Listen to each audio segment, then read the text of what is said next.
Un progetto grandioso, parola di Christophe Duby, direttore delle candidature olimpiche del CIO.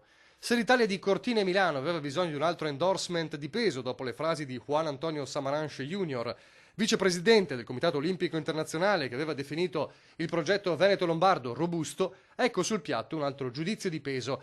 Parole che arrivano alla vigilia della ufficializzazione delle candidature per la corsa finale alle Olimpiadi invernali 2026. Sono ore fatidiche perché siamo nella selezione per entrare nella short list.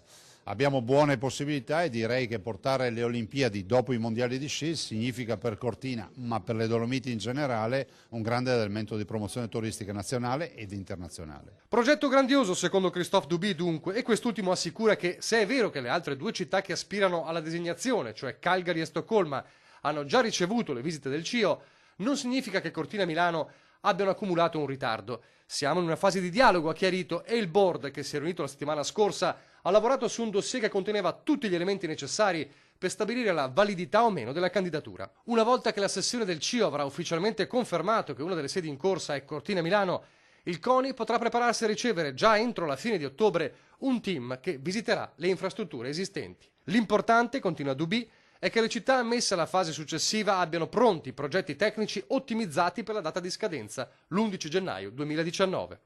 E poi il fattore chiave, quello finanziario. Il direttore delle candidature olimpiche conferma il CIO fornirà per la organizzazione la somma di 925 milioni di dollari, parte in cash e parte in servizi, fra cui la produzione del segnale televisivo.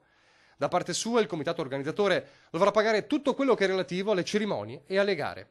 Esiste una stima preliminare, ha poi detto, che riguarda il costo della realizzazione dei giochi, che nell'ipotesi di Cortina Milano è grosso modo 1,7 miliardi di dollari, mentre in passato tale costo era di circa 2 miliardi di dollari.